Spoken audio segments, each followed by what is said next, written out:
Ya, jadi di antara menganalisis Quran adalah apa? Dudukkan Allah sebagai Malikul Umur Kulliha, yang menguasai semua urusan. Sehingga misalnya banyak kan, misalnya anak yang kita cintai, kita modali malah bangkrut, yang tidak kita modali malah kaya, karena urusan tidak di tangan kita tapi di tangan Allah Subhanahu wa taala. Nak apik aja mbok entek-entekno ning masjid, omam yo bagiai keapian. Jika Nabi membahasakan apa? Jangan jadikan rumah kamu sebagai kuburan, kasih jatah sholat. Sehingga ulama mengatakan jamaah itu paling baik itu di masjid untuk jamaah fardu. Untuk sholat sunat beberapa malah sebaiknya di rumah. Faidatun qala Ibnul Qayyim. Ibnul Qayyim itu muridnya Ibnu Taimiyah.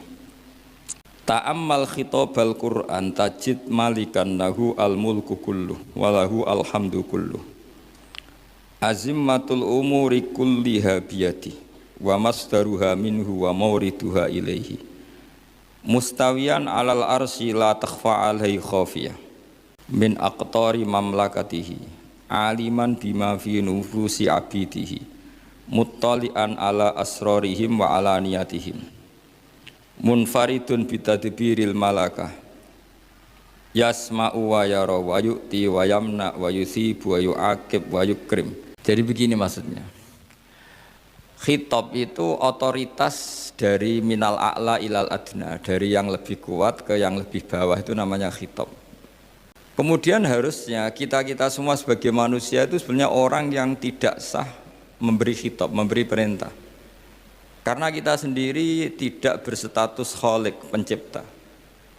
Jadi misalnya gini, saya janji sama sampean besok datang ke saya, kamu tak kasih uang, besok saja saya tidak mesti hidup. Jadi janji itu sudah salah, besok saja saya tidak mesti hidup. Kalaupun hidup saja uang saya terbakar atau dicuri orang. Maka di sini dibutuhkan otoritasi khitab, harus diberikan zat yang punya otoritas penuh, yaitu zat yang enggak akan mati, yang enggak akan lumpuh, yang enggak akan mengalami satu gangguan sosial. Sebab itu dalam pandangan ulama tafsir itu punya akibat, saya ulang lagi, punya akibat bahwa hanya Allah yang berhak memberi apa? Khitab. Sehingga saking kerennya Allah itu bisa khitabun lil ma'dum. Ini di sini nanti ada contohnya. Sesuatu yang enggak ada kemudian Allah bilang kun menjadi ada. Sehingga Allah itu enggak bisa dibantah, enggak bisa ditentang, karena bisa apa saja.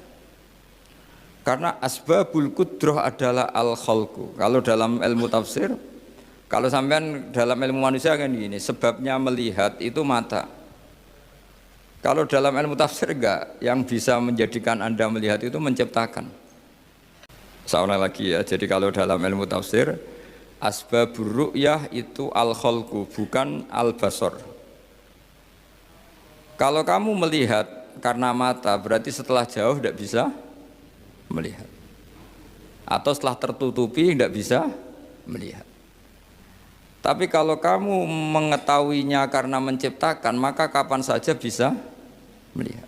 Misalnya gini, saya punya emas 1 gram, kecil sekali 1 gram, saya tanam di dalam Monas, kedalamannya 1 meter. Mbok saya sudah di Jogja, saya tetap tahu bahwa di Monas kedalaman 1 meter ada emas 1 gram. Kenapa? Karena saya yang menciptakan, yang mengatur itu semua. Sehingga setelah saya di Jogja, setelah saya di mana-mana tahu bahwa di Monas itu ada emas 1 gram dalam kedalaman 1 meter.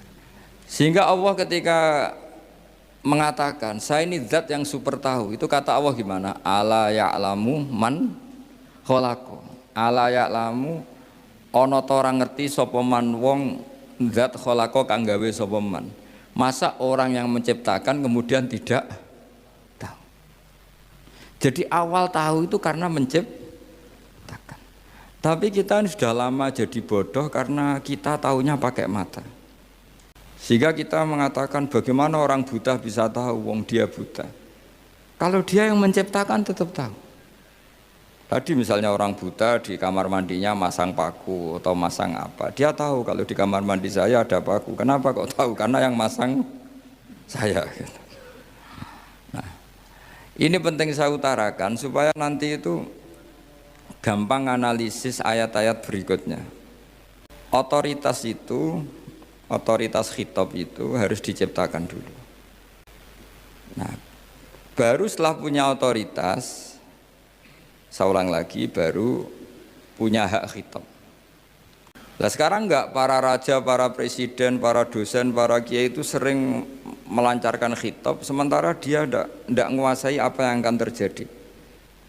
Makanya Allah mengkritik kabura maktan indallahi antaqulu ma la tafalun. Itu salah besar ketika kamu seakan-akan memegang otoritas pada sesuatu yang sebenarnya kamu tuh enggak pernah melakukan, enggak pernah ikut menciptakan. Misalnya jong kowe nak nurut aku sok ben mesti uripmu kepenak. Otoritas itu dari siapa coba? Urip kepenak ya di luar wilayah kita, kehidupan besok juga di luar wilayah kita. Sampai kita kalau mau ke kuburan itu panduannya Nabi gimana kalau berdoa? Assalamualaikum daro qaumim mukminin wa inna insyaallahu bikum lahikun. Salam untuk kalian semua dan kita insya Allah suatu saat akan bertemu, insya Allah. Padahal mati itu adalah satu keharusan. Tapi kalau yang di kuburan itu orang mukmin, kita tidak ketemu lagi sama mereka jika kita mati kafir, karena nanti tempatnya beda. Yang satu alamatnya surga, yang satu alamatnya neraka.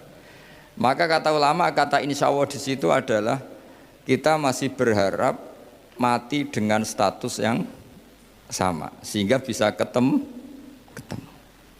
Jadi itu artinya gini. Di selain Allah itu bilang janji, bilang khitab itu enggak sah. Dulu Kanjeng Nabi Muhammad SAW itu saking yakinnya setiap problem itu ada malaikat Jibril datang, saking yakinnya. Suatu saat ada orang Yahudi tanya, Muhammad kalau kamu Nabi betul, beritahu kami tentang Dzulqarnain, beritahu kami tentang Ruh, beritahu kami tentang Luqman Al-Hakim. Nabi karena reputasi hariannya dipandu Jibril bilang, ya sudah besok datang lagi ke sini tak jawab. Ternyata Jibril enggak datang. Padahal semua ditunggu lama enggak datang sampai ratusan. Padahal yang tanya orang Yahudi yang sukanya bully Nabi. Lama enggak datang. Lama-lama protes. Jibril ini gimana? Saya dalam keadaan tertekan malah enggak datang. Datang Jibril dengan tanda kutip nyalahkan. Yaitu ada ayat wala taqulanna li syai'in inni fa'ilun dzalika ghadan illa ayyasha. Jangan katakan besok bisa melakukan sesuatu tanpa mensandarkan itu semua kepada kekuasaannya Allah Subhanahu wa taala. Akhirnya semenjak itu Nabi mensyariatkan kalau kamu janji harus mengatakan insyaallah. Ya kenapa ini saya katakan penting, karena nanti khitab di Quran itu supaya proporsional ya. Sekarang banyak orang memahami Quran tapi nggak mau mempelajari ilmunya apa? Quran. Termasuk ilmunya Quran tadi ya, ada 3 ingat ya. Khitabun lin nabi itu bisa saja khitabun li ummati. Yaitu dalam kasus-kasus yang Nabi tidak ngalami kasus itu tapi yang ngalami umatnya. Nah kenapa khitabnya tetap kepada Nabi? Karena yang bisa komunikasi dengan Allah itu hanya Nabi. Makanya bisa dilihat di ya Yuhan Nabiyyu itu mufrad muzakkar. Nabi Muhammad itu satu orang yang berstatus lelaki. Kemudian idza talaqtum itu kalian semua. Harusnya kan kamu, karena dari satu orang ke satu orang. Tapi ini enggak. Wahai Nabi, jika kalian umatmu gitu. Jadi karena yang alami tolak itu umatnya. Terus kedua khitabun lin nabi, dan yang dimaksud itu memang Nabi. Kayak sholat tahajud. Sholat tahajud itu sholat yang memang untuk Nabi. Karena tahajud yang menjadikan punya hak syafaat itu hanya Nabi. Sehingga ngendikane ulama, Nabi itu wajib tahajud, tapi kalau umatnya hanya sunat tahajud. Jadi Nabi itu termasuk ya kelebihannya sekaligus bebannya wajib apa? Tahajud. Tapi bagi umatnya sunat. Kenapa? Karena Nabi ingin sekali punya hak syafaat. Kemudian sama Allah diberi instruksi, diberi syarat wa minal laili fatahajjat bihi nafilatal lak asa ayyab'atsaka rabbuka maqama mahmuda. Muhammad, kalau malam kamu harus tahajud supaya kamu nanti diberi hak syafaat. Itu kalau umatnya tahajud nggak boleh sampai diteruskan ayat-ayat sa'ayab asuka, karena kamu tidak punya hak syafaat. Disyafaati saja tidak mesti. tapi Nabi harus tahajud supaya punya hak apa? Dan perlu dicatat syafaat itu hadisnya sahih semua, di Bukhari ada, di Muslim ada. Cuma orang berlebihan cara menolak syafaat atau mengimani syafaat. Ada yang berlebihan ngimani sampai tidak pernah ngamal baik, mentang-mentang nanti dapat syafaatnya Kanjeng Nabi. Ada yang nggak percaya syafaat, itu ya kebablasan juga, padahal itu ada di hadis sahih semua cerita syafaat. Itu khitabun Nabi, dan yang dimaksud memang Nabi, sehingga umatnya tidak wajib tahajud tapi Nabi wajib tahajud. Terus ketiga, khitabun lin Nabi sekaligus khitabun li ummati, itu yang dimaksud di hadis Arba'in Nawawiyah, wa inna wa ta'ala amaral mursalin bima amaral bil mu'minin, atau dibalik amaral mu'minin bima amaral bil mursalin, dibolak-balik sama, yaitu para nabi ya dikhitabi memakan sesuatu yang thayyibat, para orang mukmin juga kena khitab memakan sesuatu yang apa? Thayyibat. Ini sama. Jadi ya ini ada tiga berarti ya, khitabun lin nabi, tapi yang dimaksud umatnya. Khitabun lin nabi yang dimaksud adalah nabi saja. Terus ketiga, khitabun lin nabi yang dimaksud plus umatnya. Nah, kajian seperti ini penting. Karena kesalahan Khawarij itu satu kelompok ekstrim yang tidak mengikuti Sayyidina Ali, juga gak mengikuti Sayyidina Muawiyah, tidak mengikuti Ali, juga gak mengikuti Muawiyah, disebut Khawarij. Khawarij itu jamaknya Kharijah, dia keluar dari pikiran ala Sayyidina Ali, juga keluar pikiran dari Muawiyah. Di sini disebut dia khurut dari kata Khawarij, serba keluar, dia tidak mengikuti sana, tidak mengikuti sini, akhirnya disebut Khawarij. Nah, Khawarij itu orang yang berpikir sesuai kritik yang dilakukan Quran, tapi mereka lupa bahwa yang punya otoritas kritik itu Allah, karena yang kalau boleh sama-sama terganggu, kerajaannya itu hanya Allah. Gini saya beri contoh ya, yang punya hak ketika sepeda motor saya kamu pakai, yang punya hak menentukan itu gasap apa pinjem itu saya apa orang lain? Saya. Ketika yang pakai gak pamit itu teman akrab saya atau anak saya atau orang yang saya ridhoi, itu namanya gasap apa pinjem gak pamit? Ya udah, ini harus jelas. Tadi pagi saya ngaji di rektorat, saya bilang di fikih itu ada istilah ulima ridhohu, sesuatu tidak pamit formal tapi sudah diketahui ridhonya. Makanya di fikih ada bab namanya mu'atoh, tadi pagi saya terangkan ya. Di perdebatan fikih itu ada bab namanya apa? Mu'atoh. Mu'atoh dari kata ato yu'ati, mu'atotan, saling transaksi yang non verbal tapi maklum. Ya seperti kalau kamu marung itu contohnya, kalau kamu marung di kantin terus makan gedang goreng, itu nyuri apa beli? Coba jawab saja. Kalau dikatakan beli kamu belum bayar, kalau dikatakan nyuri terang-terangan. Coba kalau mbak-mbak milih mana, itu nyuri apa beli? Kalau beli belum bayar, kalau nyuri kok terang-terangan ya. Nggak nyuri apa beli? Jadi ada gedang goreng di warung, kamu datang langsung makan, ada kerupuk dimakan, ada telur asin dimakan, itu nyuri apa beli? Nah, itu kalau orang fikih dibabkan kitabul bai'il mu'atoh, akad beli lewat jalur mu'atoh. Menurut Imam Abu Hanifah seperti itu dikatakan beliau pakai dalil al-adat muhakamah, bahwa adat itu berposisi seperti hukum, karena posisi di warung maka ngambil di situ dianggap memulai akad jual beli. Tapi karena ini sesuatu yang yang potensi masalah, Imam Syafi'i mengatakan itu enggak baik, enggak sah. Karena nanti kalau asumsi kamu gedang goreng itu 1.000, ternyata diregani 5.000 kan mangkel. Nah itu resikonya di situ. Tapi kalau misalnya itu dikatakan, makanya Imam Syafi'i mengatakan itu profesional. Itu namanya ghormu. Ketika Anda bayar 5.000 itu namanya tebusan kesalahan. Jadi Imam Syafi'i melihat itu tidak jual beli, tapi tebusan kesalahan.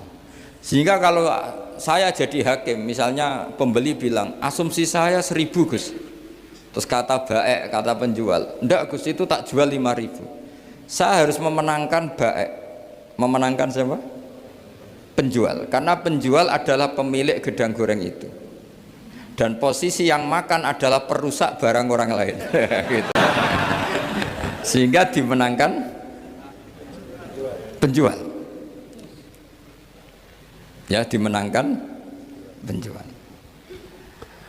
Kenapa dimenangkan? Karena cara berpikir fikih, karena dia yang punya otoritas itu, punya otoritas kepemilikan. Itu dalam fikih madzhab apa? Syafi'i. Nah, itu penting dalam analogi surga dan neraka. Orang Khawarij itu kalau ada orang dosa, itu dikatakan sudah tidak Islam lagi, dia sudah keluar dari Islam. Orang dosa itu wajib disiksa oleh Allah. Mereka bilangnya ya wajib. Dalam kelompok Islam itu ada kelompok namanya Khawarij, orang yang sangat ekstrim dalam berpikir. Dia mengkafirkan orang yang melakukan dosa apa? Besar, dihukumi kafir. Tapi pendapat ahli sunnah enggak, orang dosa besar ya dosa saja, tapi enggak usah dihukumi kafir. Kenapa? Cara berpikir ahli sunnah, surga neraka itu milik Allah. Kalau yang punya saja enggak apa-apa, ngapain ada yang ribet? Yang punya surga neraka itu Tuhan, dan Tuhan memanggil-manggil orang yang salah itu disuruh tobat, anibu ila rabbikum, wahai hambaku yang berlebihan, yang masih dosa, ayo kembali ke saya. Kapan saja kembali ke saya tak terima. Sehingga dalam madzhab ahli sunnah, otoritas khitab, otoritas kepemilikan yang berhak ya yang punya, orang lain itu nomor 2. Sehingga tadi kalau Anda bawa kayak motor saya dan Anda teman akrab saya, ndak pamit saya, kalau saya bilang itu nggak apa-apa ya nggak apa-apa, kalau saya bilang apa-apa ya apa-apa, nggak penting orang lain. Sehingga ini wilayah yang agak sensitif, tapi ini ilmu, mau tidak mau kita harus dengar. Sehingga di fikih ada bab ulima ridhohu. Misalnya ada orang makan gedang goreng di warung terus ditangkap Pak polisi, wah ini pencurian, mesti bakulnya agak terima, enggak pencurian, memang tak jual. Nah, yang kasus begini, ini yang kasus, ini mungkin kasusnya anak-anak yang masih kos atau masih mahasiswa.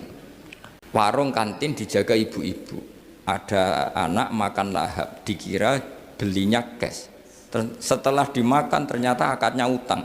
Nah, itu pertanyaannya itu halal apa enggak? Karena asumsi baiknya monggo-monggo. Karena apa sudah mengkhayal nanti ada sekian uang cash didapatkan. Ternyata nyatet atau hutang. Nah, kalau ngomong di depan, Bu saya mau makan di sini utang, kira-kira enggak boleh. Wah itu ada sekian PR, makanya saya sering muji orang-orang yang enggak alim. Enak-enaknya orang tuh orang enggak alim karena enggak kesulitan seperti ini. Kita sebagai peneliti fikih itu sering kesulitan. Nah sama Anda misalnya naik Grab atau naik taksi atau apa, ketika Anda naik itu posisinya enggak sap apa pinjem, dikatakan akad sewa belum bayar, dikatakan pinjem nanti harus bayar. Jadi ada sekian masail fikih yang jadi perdebatan. Nah, apapun itu nanti kata finalnya itu dia yang punya, yaitu supir taksinya atau baeknya, penjaga warung tadi. Sehingga hukum itu bagi orang lain sudah tidak sah kecuali bagi yang punya. Nah di sini ini kelihatan benarnya madzhab ahli sunnah wal jamaah. Ahli sunnah mengatakan apapun salahnya seseorang setelah dia beragama Islam itu wilayahnya Allah. Kita tidak bisa berbuat apa-apa. Makanya ada ayat laisa laka minal amri syai'un aw yatuba alaihim aw yu'adzibah. Muhammad, meskipun kamu kekasih saya, kamu tidak punya otoritas menentukan si A dimaafkan, si A disiksa. Otoritas itu hanya bagi saya, kata Allah. Sehingga banyak orang yang Nabi kurang srek karena membunuh pamannya Hamzah malah dikasih tobat sama Allah, namanya Wahsy. Wahsy itu orang yang Nabi gak suka karena pernah membunuh Sayyid Hamzah di perang Uhud. Tapi sama Allah marah dikasih tobat. Sa'labah yang sering ibadah di masjid, sering iktikaf, saking seringnya ibadah itu sampai digelari hamamatul masjid, merpatinya masjid. Tapi na'udzubillah beliau malah berakhir dengan su'ul khatimah. Kita tidak pernah tahu. Kenapa begitu? Karena begini. Wilayah yang absolut itu hanya milik Allah Subhanahu wa taala. Sehingga Nabi kalau ketemu Wahsy ya bilang, iman kamu sudah saya terima, Islam kamu sudah saya terima. Tapi saya ini manusia, tolong sembunyikan wajahmu dari saya. Karena kalau saya ingat kamu itu mangkel, karena ingat kamu pernah membunuh Hamzah. Tapi saya sebagai Nabi harus menerima iman kamu, karena Nabi itu gak boleh dendam. Tapi kalau mangkal-mangkal sedikit kayaknya agak boleh mungkin ya, mungkin itu ya. Tapi profesional, Nabi sebagai manusia nggak berkenan melihat Wahsy, tapi sebagai Nabi legowo terhadap imannya Wahsy. Tapi Allah sendiri yang ngendikan laisa laka minal amri syai'un aw yatuba. Coba orang munafik, kayak apa salahnya orang munafik? Tapi ketika Allah ngendikan tentang orang munafik gimana? Wa yu'adzibal munafiqina in sa'a aw yatuba. Allah bisa saja menyiksa orang munafik insya'a kalau berkehendak au ya tuba, atau Allah mengasih tobat. Nah karena pendapat ahli sunnah itu lebih valid sesuai ayat-ayat Quran, maka yang diikuti mayoritas di dunia adalah mazhab ahli sunnah wal jamaah. Dan itu dimulai cara berpikir yang sederhana, yang berhak menentukan khitab ya yang punya, titik itu saja. Yang berhak menentukan khitab ya yang. Lah tentu yang punya alam raya ini hanya Allah Subhanahu wa ta'ala. Makanya Allah mensifati dirinya Malik Yaumiddin. Kita tidak bisa. Makanya bahaya ya, pikiran-pikiran kayak Khawarij itu bahaya. Sampai nggak usah tanya saya. Lalu Khawarij kalau di era modern siapa Gus? Anda provokator kalau tanya gitu. Ya itu tidak boleh provokator. Pokoknya pikiran itu salah. Karena membatasi otoritas Allah Subhanahu wa ta'ala. Allah itu paling tersinggung kalau sifatnya dipakai, dicatut. Di Sahih Muslim itu ada riwayat, di hadis Muslim termasuk hadis Sahih itu Bukhari dan Muslim, itu ada seorang soleh sujud. Pas sujud dia diinjek orang preman, kira-kira seperti itu kalau sama diinjek. Terus si yang sujud tadi bilang gini, wallahi, ada kata wallahi, wallahi la yaghfiru wallahu laka, demi Allah, Allah tidak akan maafkan kamu. Saat itu juga Allah ngasih wahyu kepada Nabi di zaman itu, bilang ke yang sujud, pahala sujud tak cabut, dia tidak punya pahala, dan yang menginjek dosanya tak ampuni. Terus Nabinya tanya, kenapa ya Allah? Saya tersinggung, kata Allah, hanya disetatuskan nggak bisa memaafkan. Padahal wa anal ghafir wa anal akhid bidzunub. Saya adalah zat yang bisa maafkan, bisa nyiksa. Kenapa status saya tinggal satu? Allah kan bisa kan, walillahi mulkus samawati wal ardh yaghfiru liman yasha wa yu'adzibu man yasha. Tapi si yang sujud tadi menstatuskan Allah hanya satu, yaitu yu'adzib, menyiksa. Itu kata Allah, kok enak, saya ini Tuhan, bisa menyiksa, bisa mengampuni, kenapa status saya jadi satu? Kamu kan mesti gak terima. Status kamu dihilangkan satu, terima enggak? Gak terima. Sebagai suami kamu tetap punya dua status, bisa meneruskan nikah, bisa menceraikan. Coba status kamu tak ambil satu, gak boleh menceraikan. Istri kamu gendut, walek, cerewet. Wah, posengnya bukan main itu. Sama mbak-mbak juga sama, sebagai istri harus nurut sama suami gini-gini, tapi juga punya hak rafa, hak mengajukan gugatan cerai jika suaminya tidak jelas. Mau nggak dicabut status hak rafa? Nggak mau. Kalau punya suami suelek, jelek, senangnya goda perempuan lain, itu kan. Nah, Allah itu punya status bisa memaafkan, juga punya status bisa menyiksa. Terus orang-orang yang sok soleh dengan tanda kutip itu kadang-kadang inginnya Allah tuh nyiksa terus sama musuhnya. Kalau sama dia memaafkan terus. Terus corong Jawa kan aku mbahmu tapi kan gitu kira-kira gitu. Kok enak gitu. Nah, jadi ya sudah seperti itu.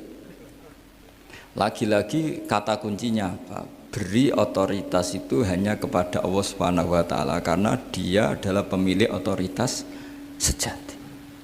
Sehingga zaman Nabi siapa saja itu ya mungkin orang kayak apa dulu Khalid bin Walid. Perang Uhud kalah itu panglimanya orang kafir zaman itu siapa? Khalid bin Walid. Dan dia melakukan pembunuhan masif zaman itu. Tapi dia dikasih tobat. Namanya Khalid bin Walid. Tapi Sa'labah yang tukang di masjid kadang berakhir seperti itu. Ya sudah akhirnya kita mau tidak mau ya sudah introspeksi. Sampai sesoleh apapun kita selalu diajarkan doa ya muqallibal qulub tsabbit qalbi ala dini. Karena kayak apa kalau hati kita dibolak-balik? Karena cara berpikir tentang Islam dan tentang ateis atau tentang kekafiran itu mirip satu visi. Makanya ini hati-hati mahasiswa karena senangnya berpikir sendiri. Ada ngelantur kemana-mana. Saya beri contoh. Sampean kalau sekarang masih miskin berbahagialah. Karena miskin itu mudah jadi orang dermawan. Kalau orang sudah kaya itu ribet.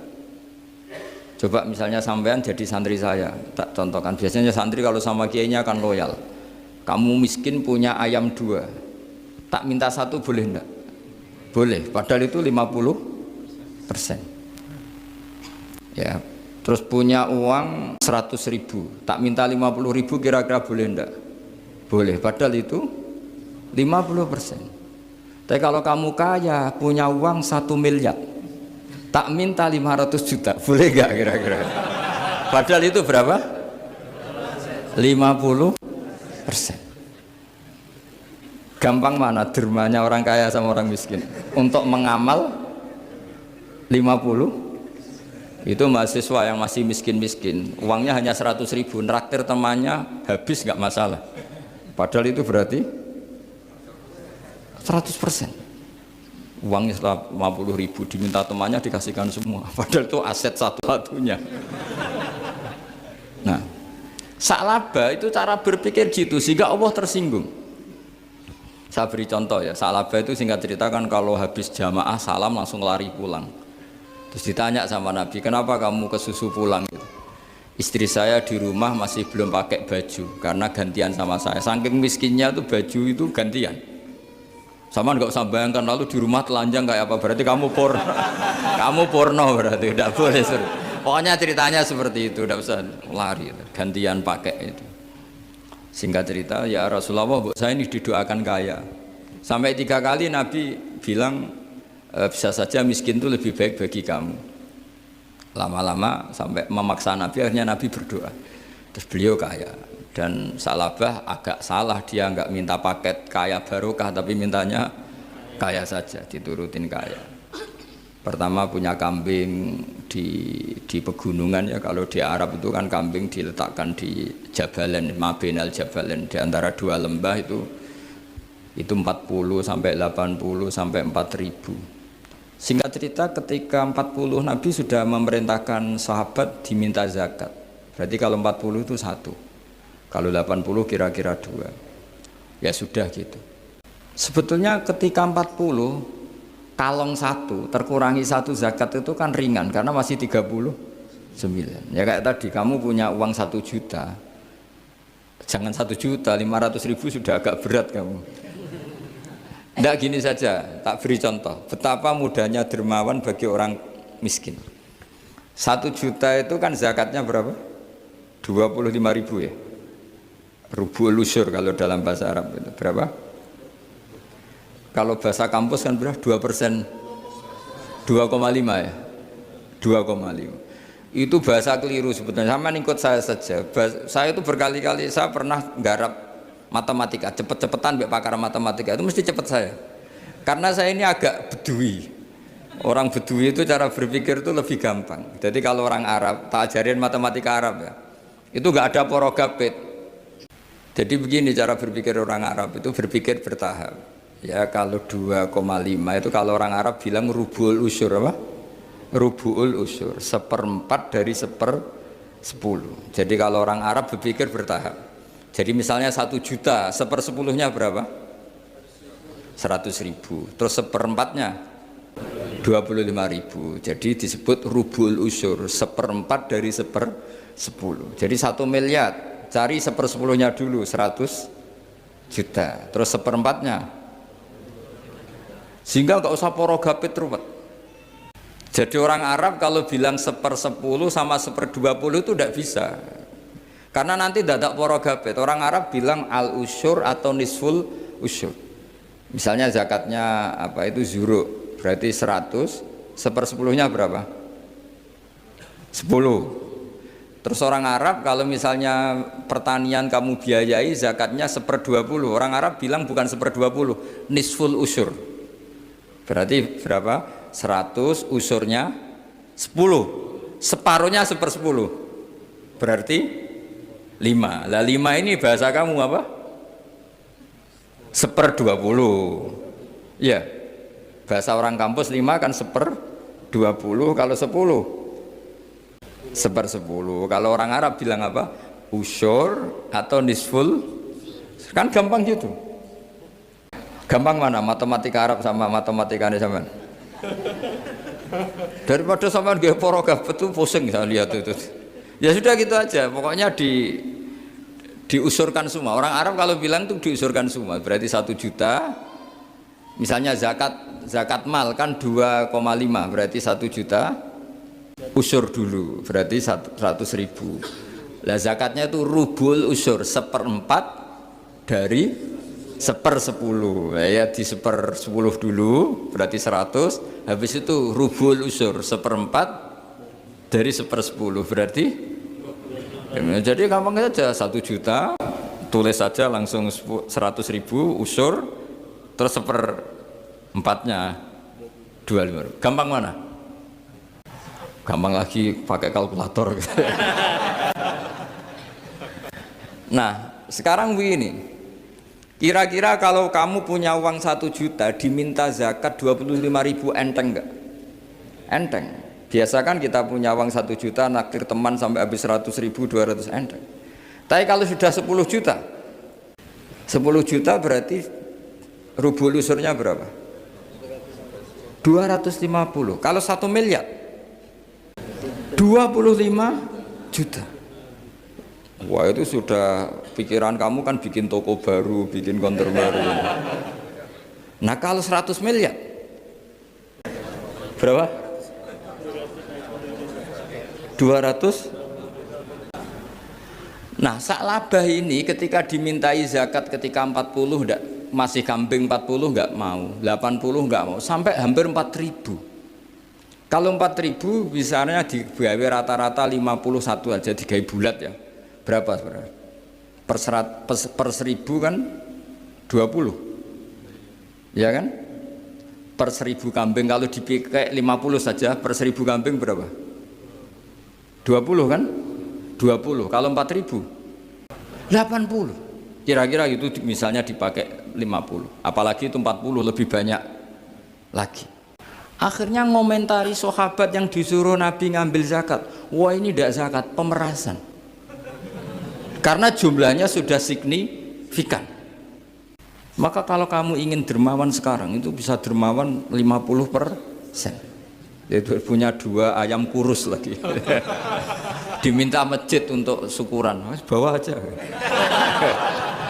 Punya kambing kurus 2. Harta kamu hanya itu. Ada panitia masjid minta sumbangan, kasih aja 1, sudah ngamal 50%. Tapi kalau punya sapi limusin 2 yang per 1 harganya 70 juta, kalau diminta 1 kan nilainya tetap 50%. Gampang mana orang miskin sama orang kaya ngamal? Orang miskin. Terus kedua hebatnya orang miskin itu kalau ngamal itu dramatis. Betul itu. Jadi makanya kenapa Nabi suka orang miskin. Loh, saya pernah ditanya, saya ini punya teman yang kaya raya, Dia biasa ngamal 1 miliar, 2 miliar. Dia nggak terima sama fatwa saya, Gus kenapa Anda masih muji orang miskin? Ngamalnya tuh banyak saya sekali ngamal bisa 1,5 miliar. Tapi kata saya, ngamal kamu itu tidak dramatis, nggak seru kata saya. Terus dia tanya, kok bisa Gus? Dia orang kaya, paling ngamal 1 miliar untuk bangun masjid, 1,5 miliar bangun pondok 0,5 miliar. Tapi kalau orang miskin, misalnya tukang beca, orang miskin kan pasti kawannya orang miskin. Kan nggak mungkin orang miskin utang Abu Rizal Bakri, utang Yusuf Kala, kan nggak mungkin. Kenal saja ndak. Orang miskin kan utangnya sesama orang miskin. Itu pasti itu. Itu kan hukum sosial itu. Nah ternyata itu apa? Hari itu anaknya ndak makan, hari itu istrinya mau kelahiran. Utang sesama miskin, diutangi 50.000. Tapi uang ini dramatis, kalau hari itu nggak makan mati. Artinya apa? Ada orang ngamal 1 miliar untuk bangunan, kadang aksesoris, yang satu ngutangi 50.000 tapi taruhannya nyawa. Nah sekarang menyelamatkan nyawa sama bangunan keren mana? Maka berbahagialah orang miskin, karena komunitas mereka ini utang piutang urusan apa? Nyawa. Jadi ini lebih dramatis, lebih dramatis. Lebih keren. Loh, makanya utang piutang orang miskin itu paling diabadikan Quran karena lebih keren, lebih keren. Karena nyawa apa? Loh saya ini kan termasuk kecil sudah kiai agak keren, sudah kiai agak mapan. Itu kalau orang-orang kaya nawarin saya paling Gus nggak ganti mobil, nggak ganti aksesoris mobil itu. Itu nggak keren. Al-Nadikan tetap ngamal pun nggak keren. Tapi kalau orang miskin, saya sering kan dengar cerita mereka orang itu ngeri. Kayak cerita yang diabadikan Quran itu, wa yu'thiruna ala anfusihim walau kana bihim khassasah. Itu Nabi ngumumkan saya punya tamu tapi hari ini saya tidak bisa hormat tamu. Ada sahabat yang usul, saya ya Rasulullah, perlu dicatat dulu di Arab tuh nggak ada warung, nggak ada GoFood, nggak bisa kamu pesen online terus, mana nanti delivery gitu nggak bisa. Nah terus akhirnya datang ke rumahnya, datang istri saya ada makanan, ada hanya untuk jatahnya bayi. Terus ya sudah, bayinya kamu tidurkan supaya jatah itu dimakan tamunya Rasulullah. Tapi kan jatahnya orang satu, tamunya kan malu kalau nggak ada yang nemanin. Terus ya sudah, lampunya dimatiin, pura-pura kamu nemanin. Wos yang satu ya ada piring sama sendok, pura-pura nemanin, yang satu makan betul. Itu diabadikan Quran. Karena apa? Dramatis gitu. Sehingga pagi-pagi dia datang ke Nabi, kamu punya amal apa? Sehingga tadi malam ada ayat wa yu'thiruna ala anfusihim walau kana bihim khassasah. Mereka mengalahkan kepentingan dirinya sendiri meskipun punya kepentingan sendiri demi tamu tadi. Terus cerita dia, kita tamu tadi malam ya Rasulullah, yang saya sanggup menghormat, sebenarnya saya tidak punya apa-apa, hanya jatah bayi. Itu aja dramatis, bayinya ditidurin dulu, tapi tidak disuntik ganja, tidak ditidurin. Ditidurin biasa nanti kan, ditidurin biasa. Terus suami saya pura-pura nemani, lampu dimatikan. Nah mungkin tamunya saking laparnya gak penting mikir itu, yang penting makan aja. Jadi maka sebetulnya orang-orang miskin itu tidak usah hiru, wah itu orang kaya bisa ngamal masjid 1 miliar, 2 miliar. Tetap ngamalnya ini sesuatu yang tidak mendesak. Tapi sesama orang miskin, kalau temannya minta tolong itu mesti dramatis. Istri mau kelahiran, kematian, kelaparan, pokoknya yang diselamatkan itu seru semua. Artinya gini ya, kalau miskin ya nikmati saja, itu ada peluang untuk menyalip pahalanya orang-orang. Tapi yang kaya ya tetap kaya. Kalau semuanya miskin, nanti yang miskin kerja di mana kalau semuanya miskin? Ya kembali ke tadi, ke ilmu khitab. Kalau ini tidak dipelajari, maka orang khawarij ini megang otoritas. Tidak bisa. Mereka enggak menguasai pintu surga maupun pintu neraka, enggak bisa. Mereka dengan seenaknya, tobatnya orang yang pernah gini enggak diterima. Tidak bisa. Wilayah yang nerima tidak itu wilayahnya Allah Subhanahu wa Ta'ala. Sehingga kita tetap berpendapat sesuai eksplisit yang ada di Quran. Walillahi mulkus samawati wal ardi, apa? Yaghfiru liman yasha wa yu'adzibu mayasa. Sehingga enggak boleh kita pegang otoritas agama, enggak boleh. Kita hanya bisa menjelaskan. Kalau pegang enggak boleh. Misalnya saya dengan sampean surganya dulu mana? Bisa saja dulu jenengan. Kok bisa Gus? Iya kan mungkin wah keren ngaji tawaduk mau. Mungkin saya dari bab tawaduk keren sampean. Di bawah saya di atas. Di bab tawaduk keren sampean. Sehingga kalau surga kok jalurnya tawaduk mesti dulu sampean. Karena sampean di bawah saya di atas. Tapi saya nanti protes sama Allah. Protesnya gini, posisi saya diperintah ya. Gayanya mereka duduk di bawah, tapi merintahkan saya supaya mau mengajar. Jadi nggak ada sopan-sopannya karena mereka merintah ya. Ya terutama di PPAI apa? Wah itu nggak sopan sekali karena merintah. Sehingga kalau yang dipandang makanya masyhur itu kan. Ada wali itu yang satu jadi wali karena sholat di shaf awal. Keren kan, shaf awal fadilahnya utamanya kan luar biasa. Yang satu kalau sholat tuh di belakang terus, tapi juga jadi wali. Yang depan agak protes, ya Allah kenapa ini jadi wali padahal sholatnya di belakang. Jawabannya lucu yang di belakang. Kenapa? Saya itu malu. Saya ini masih banyak dosa, banyak salah kok di depan. Kok kayak suci sendirian. Jadi kalau kamu sowan sama raja atau sama kiai, yang paling depan itu kan yang kepedean. Dia milih yang belakang jadi sopan aja, gak terlalu deket gitu. Orang itu tidak pernah tahu. Kadang-kadang Allah itu kita tidak pernah tahu. Andai kan boleh dibahasakan, kita tidak pernah tahu cara berpikir Tuhan. Jadi Allah itu zat yang mau, ya itu tadi otoritasnya penuh. Makanya saya pernah cerita di mana-mana di kitab-kitab yang saya baca itu ada dua orang yang ahli neraka, sudah di neraka. Ini sekaligus ijazah, saya ulang lagi sekaligus ijazah, bisa dipraktekkan nanti itu. Setelah itu dua orang ini dipanggil ke surga sama Allah. Allah itu tanyanya ya aneh, enak di neraka? Ya udah enak di neraka. Ya gak enak di neraka kok ditanya enak enggak ya gak enak. Ya sudah kembali lagi ke neraka. Lari kencang-kencang, lari menuju neraka. Lari. Sama Allah dipanggil lagi. Loh, kenapa kamu semangat? Ya Allah, saya ini kapok, saya ini trauma. Dulu ketika engkau perintah, saya ini lelet sekali. Disuruh sholat lelet, disuruh zakat lelet. Maka ini dengan perintah saya semangat supaya nggak ngulang kesalahan yang sama. Akhirnya sama dipanggil, ya sudah di surga aja, di surga. Karena semangat lari menuju neraka. Maka ini ijazah nanti kalau di mahsyar ya, kamu dipanggil, ayo masuk neraka, harus apa? Semangat. Harus semangat. Oke Gusti, semangat.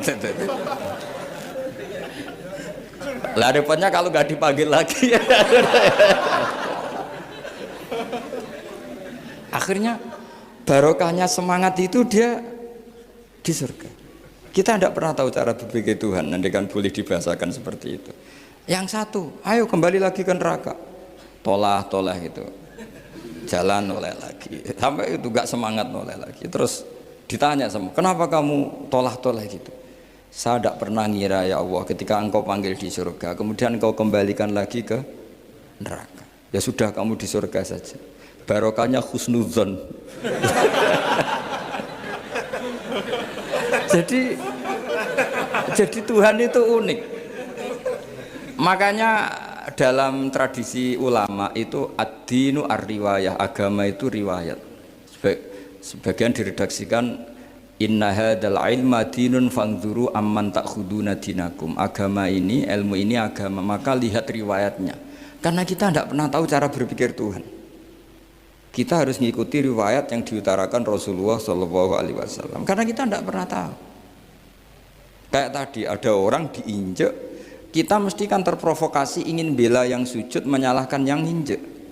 Tapi ketika yang sujud mencatut nama Tuhan, Allah tidak akan memaafkan kamu. Itu Tuhan tersinggung karena sifatnya direduksi satu, diambil satu, disembunyikan satu. Padahal dia begini mungkin malah Allah maklumi. Saya tidak akan maafkan kamu. Enggak apa-apa Allah, kan saya. Kan tidak mencatut namanya Allah. Selama hidup saya tidak akan maafkan kamu. Allah enggak akan tersinggung. Karena dia sebagai manusia tentu punya dendam, punya rasa mangkel, punya emosi. Tapi kalau ketika bilang Allah tidak akan maafkan kamu, berarti dia mencatut statusnya Allah. Dan Allah disifatkan hanya satu dari sifatnya Allah, yaitu hanya sifat menyiksa. Padahal Allah punya sifat memaafkan. Ini hati-hati bagi orang-orang soleh, orang-orang yang terlalu berpikir keras dalam Islam, nggak boleh seperti itu. Masyhur itu kan, ada satu perkampungan yang sering secara masif terstruktural mau menghabisi Nabi, yaitu namanya kampung Usoyyah, Ro'lan sama Dzakwan. 3 kampung ini sering koalisi mau menghabisi Nabi, sampai Nabi sering kunut nazilah, Allahumma an Ro'lan wa Dzakwan wa Usoyyat asad Allah wa Rasulah. Sering dipasutkan gitu, tapi Allah malah menurunkan wahyu, Muhammad, kamu tidak boleh intervensi saya seperti itu. Bisa saja mereka dapat hidayah. Semenjak itu Nabi meninggalkan kunut nazilah. Terus dan sebagian ulama mengatakan itu awal diturunkannya ayat laisa laka minal amri syai'un au yatuba alaihim au yu'adzibahum. Jadi ini sekaligus lagi-lagi ini bab khitab. Jadi ya seperti kita punya, makanya orang itu tetap donga ya muqallibal qulub sabbit qalbi ala dinik, karena otoritas itu bagi yang punya. Maka kata Malik, kata pemilik itu kunci dalam ilmu tauhid atau ilmu tafsir atau ilmu apa saja. Misalnya gini, sampai saya punya rumah yang ruangan depan itu ruang tamu, tentu dapat perlakuan khusus, sering steril, sering bersih, bahkan dihias pakai bunga, pakai macam-macam. Ruangan tengah biasa, ruangan belakang buat buangan sampah, buat WC, buat macam-macam. Sah apa enggak? Sah. Kenapa? Karena saya pemiliknya. Apa? Karena saya. Tapi kira-kira yang sedang di ruang tamu, tanah yang sedang di ruang tamu yang dimanjakan juga nggak boleh kumo luhur. Bisa saja suatu saat saya rubah pikiran, rumah saya tak balik dari menghadap utara ke selatan, yang dulu WC jadi ruang tamu, yang ruang tamu jadi WC. Langsung perlakuannya rubah 180 apa derajat, kita 360 derajat. Nah itu yang di sini nih, kenapa orang soleh pun tetap takut sama Allah, karena Allah tuh yaf'alu ma yasha, bisa melakukan apa saja. Sehingga tradisinya ulama ketika zaman ini sudah rusak seperti ini, ulama-ulama tidak ada yang khawatir, karena Allah mensifati dirinya Al-Hadi sebagai zat penunjuk. Coba kita sudah tidak ditungguin nabi, nggak ditungguin wali, nggak ditungguin orang-orang soleh dulu, tapi agama itu ya jalan sampai sekarang. Ada orang ngaji, ada orang sholat, ada orang zakat. Andekan agama itu diserahkan manusia, sudah kita tidak bisa mempertahankan agama ini di zaman seperti ini. Tapi karena Allah itu Al-Hadi, zat yang memberi petunjuk, dan sifat Allah Ta'ala pasti tata'atsaru bi khalqih, pasti ada akibatnya di makhluk. Seperti Allah mensifati dirinya Ar-Razzaq, yang memberi rizki. Buat zaman buyut-buyut perang dijajah Belanda ya tetap makan, ya tetap kawin. Kadang istrinya banyak padahal zaman jajahan Belanda. Kita enggak dijajah aja susah.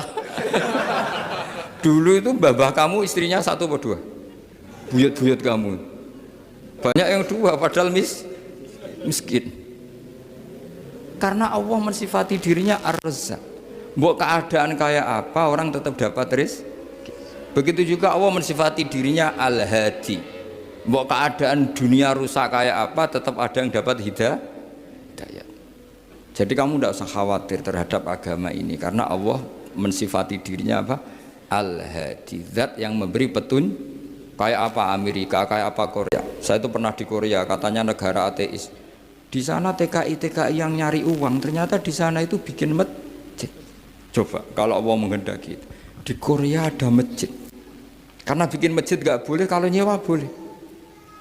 Jadi Korea itu ada satu aturan kayak di Jepang, kayak di umumnya negara maju, yang sudah fungsi sosial itu tetap sosial, gak boleh menambah yang baru. Jadi kalau dari gereja dibeli masjid boleh, tapi kalau tanah lapang dipakai masjid nggak boleh karena ngurangi tanah. Tapi kalau dari gereja jadi masjid boleh, dari bar untuk masjid boleh, dari pantai asuhan jadi masjid boleh. Pokoknya yang fungsi sosial.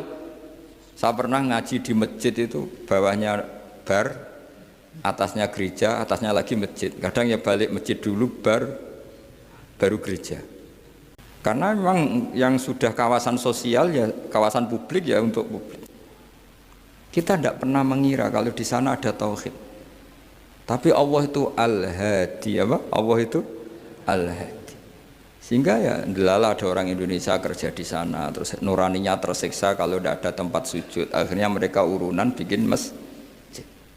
Itu banyak yang santri saya bersering ngaji saya. Ya saya ulang lagi ya. Jadi cara mikir khitab sama Allah gitu dulu ya. Enggak boleh kamu berpikir khawarid yang membatasi kekuasaan atau hidayatnya Allah Subhanahu wa ta'ala. Karena kita tidak pernah tahu. Sa'labah ngomong gitu itu masalah besar. Karena mengatakan kekasihnya Allah itu pemungli. Karena tadi, wah ini tidak zakat lagi tapi apa? Pungli. Ini apa? Pemerasan. Karena tadi jumlahnya sudah sekitar 4.000, zakatnya kan banyak sekali. Makanya saya mohon, saya model di UI itu setuju. Kalau zakatnya dimulai dari kecil lebih ringan. Misalnya kita gaji 1 juta, dipotong 25.000 kan ringan. Tapi kalau gaji kamu 1 miliar, kan mendingan untuk bayar supir, buat yang jaga gudang, kan mesti pikir aja sudah macam-macam daripada dipakai zakat. Ya, jadi diantara menganalisis Quran adalah apa? Dudukkan Allah sebagai malikul umur kulliha, yang menguasai semua urusan. Tapi kalau kita apapun hebatnya hanya sebagai ulama, hanya sebagai mufti, hanya sebagai kiai, itu tidak punya otoritas. Sehingga misalnya banyak kan, misalnya anak yang kita cintai, kita modali malah bangkrut, yang tidak kita modali malah kaya. Karena urusan tidak di tangan kita, tapi di tangan Allah Subhanahu wa ta'ala. Masjid juga gitu. Masjid yang dikelola secara sehat, ramai jamaahnya gini-gini, itu dikelola oleh manajemen. Ada masjid yang kelihatannya sepi, jamaahnya ya sedikit apa, tapi kadang-kadang diridhoni Allah. Kenapa? Karena masjid itu enggak menjadi problem sosial bagi komunitasnya. Saya beri contoh, masjid ramai tentu baik, enggak perlu saya ceritakan, karena masjid ramai itu ya mesti baik. Masjid yang banyak jamaahnya tentu baik, itu enggak usah dibicarakan. Tapi ada beberapa masjid yang sepi, tapi Allah itu suka. Kenapa? Karena lembaga agama itu enggak boleh mengganggu sistem sosial. Jadi kita tidak pernah tahu cara berpikir Nabi. Yaitu banyak kan sahabat habis sholat duhur ba'diyah di masjid, qobliyah di masjid. Apa kata Nabi? La taj'alu buyutakum kuburan, jong nak apik aja mbok entek-entekno ning masjid. Omam ya bagai keapian. Rumah kamu jangan jadikan kuburan. Jadi sholat sunatnya di masjid, ba'diyahnya di masjid. Pulang-pulang tanya, "Mah, makannya di mana?" Terus marah-marah karena kurang disediakan makanan. Kan lucu kan? Di masjid qobliyah, ba'diyah, pulang-pulang tanya apa? Makanan. Tersinggung lagi kalau belum disediakan. Akhirnya apa? Anak-anak kita yang kecil kenangan melihat bapaknya itu apa? Bapak itu orang yang kalau dari masjid tanya makanan dan marah kalau tidak kesampaian. Coba kalau kamu datang dari masjid sholat, kenangan anak kamu apa? Bapak itu orang yang kalau datang dari pergi sholat. Sehingga kenangan anak-anak kita ini melihat kita sholat sujud di rumah. Jika Nabi membahasakan apa? Jangan jadikan rumah kamu sebagai kuburan, kasih jatah sholat. Sehingga ulama mengatakan jamaah itu paling baik itu di masjid untuk jamaah fardu. Untuk sholat sunat beberapa malah sebaiknya di rumah. Sehingga saya ini sebagai kiai ya sering bingung. Bingungnya kadang ada orang terlalu overacting, ingin masjidnya ramai sehat. Yang satu enggak. Saya ini sering dipamiti, biasa akhirnya bingung. Bingungnya ya barokahnya ngalim itu bingung. Kalau enggak ngalim malah enggak bingung. Karena ya sudah harus gitu. Sampai tak beritahu ya. Nabi awal ngendikan itu ju'ilat lanal ardu kulluha masjidan. Semua tanah Allah itu hakikatnya masjid. Apalagi ini rumah kita. Anak kita biar menyaksikan saat kita sujud, saat kita baca Quran, saat kita ngaji.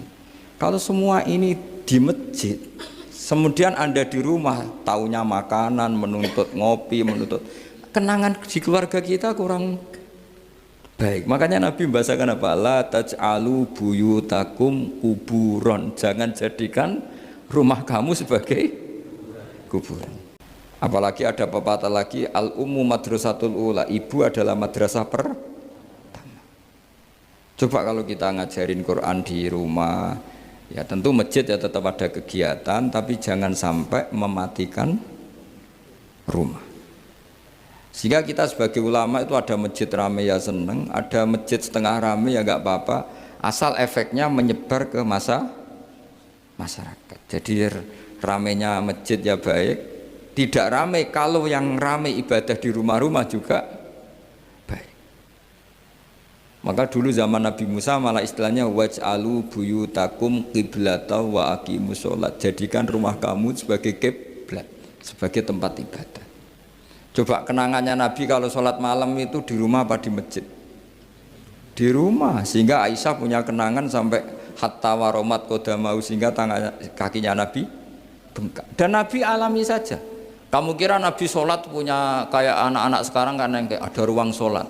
Ternyata hanya dipasang sajadah sama tasbih, nggak pernah dipakai.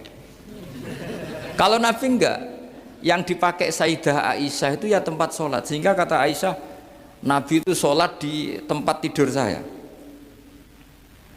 Kalau Nabi sedang berdiri, kakiku tak selonjorkan. Kalau Nabi sujud, kakiku tak ingkretkan. Ya di tempat Sayyidah Aisyah tidur itu Nabi sholat. Pas berdiri kan berdirinya Nabi lama, Aisyah selonjor. Pas Nabi mau sujud, kakinya diingkretkan. Segampang itu Nabi. Akhirnya apa? Kenangannya Aisyah sebagai istri itu doa-doa tahajud, doa-doa. Coba kalau Nabi tahajudnya di masjid, Sayyidah Aisyah tidak punya kenangan doa-doa apa? Tahajud. Sehingga kita harus ngikuti ngaji.